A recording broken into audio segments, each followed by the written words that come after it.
Hi అండి, నమస్తే. నేను మీ కమల. వెల్కమ్ టు కమల వంటింటి రుచులు. ఈరోజు మనం పుల్లగా కొబ్బరికాయ మామిడికాయ పచ్చడి అయితే రెడీ చేసుకుందామండి. మనకి ఇక్కడ మిక్సీతో పని లేకుండా సింపుల్గా ఫాస్ట్గా ఈ పచ్చడి అయితే ప్రిపేర్ చేసుకోవచ్చు. మరి ఈ పచ్చడి ఎలా ప్రిపేర్ చేసుకోవాలో చూద్దామా. ముందుగా మనం కొబ్బరి తురుము అయితే రెడీ చేసుకోవాలండి. ఒక కొబ్బరికాయ తీసుకుని ఇలాగ మెత్తగా తురుముకొని ఒక బౌల్లోకి తీసుకుని పక్కన పెట్టుకోవాలి.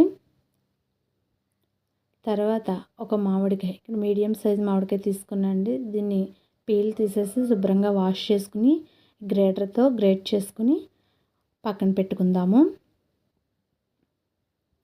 అలాగే ఇక్కడ ఒక 10 నుండి 12 పచ్చిమిర్చి తీసుకుందాము.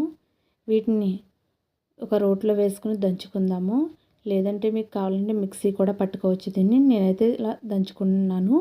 ఇలా దంచిపెట్టిన తర్వాత ఒక ప్లేట్ అయితే తీసుకుని మనం ముందుగా తురుము పెట్టుకున్నటువంటి కొబ్బరి తురుము ఉంది కదా, ఇదైతే దీంట్లో వేసుకుందాము. తర్వాత మామిడి తురుము కూడా ఉంది కదండి, మామిడి తురుము కూడా దీంట్లో యాడ్ చేసుకుందాము. చూస్తున్నారు కదా, ఇలా సన్నగా తురుముకోవాలి. ఇలా తురుమున దాన్ని మనం ఈ కొబ్బరి తురుములో వేసుకుందాము.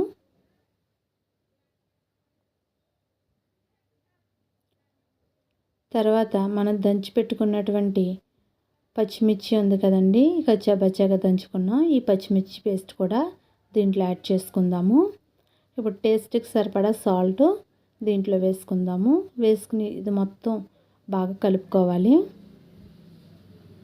చూస్తున్నారు కదండి, ఈ విధంగా కలుపుకున్న తర్వాత మనం సాల్ట్ ఇక్కడే చెక్ చేసుకోవచ్చు. చెక్ చేసుకుని తర్వాత సరిపోతే వేసుకోవాలి. నేను ఇక్కడ మామిడి తురుము నాకు అంతా పట్టలేదు, కొంచెం ఉంచేసాను. మేము పులుపు తక్కువ తింటాం కూడా కొంచెం ఉంచాను. మీకు సరిపోద్ది అనుకుంటే ఇది కూడా వేసేసుకోవచ్చు.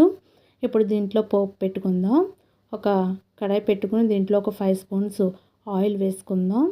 ఆయిల్ వేసుకున్న తర్వాత 5 వెల్లుల్లి రెబ్బలు దంచుకుని వేసుకుందాము.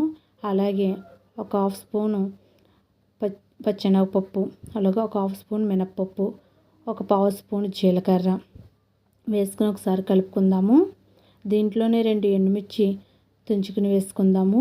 అలాగే కొంచెం కరివేపాకు కూడా వేసుకుని బాగా ఫ్రై అవనిద్దాం. ఇవి పోపు వేగింది కదండి, దీంట్లో ఒక 1/2 స్పూన్ పసుపు వేసుకుని కలుపుకుందాము.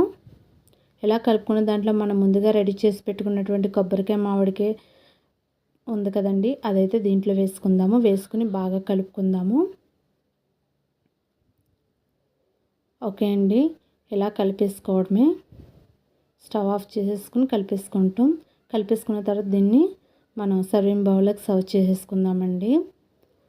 అంతే అండి, ఎంతో టేస్టీ అయినటువంటి పుల్లటి కొబ్బరికాయ మామిడికాయ పచ్చడి అయితే మనకి రెడీ అయిపోయిందండి. మరి మీరు కూడా టేస్ట్ చేయండి చేసుకుని. ఈ వీడియో కనుక మీకు నచ్చి ఉంటే లైక్ చేయండి, అలాగే సబ్స్క్రైబ్ చేసుకోండి. Thank you.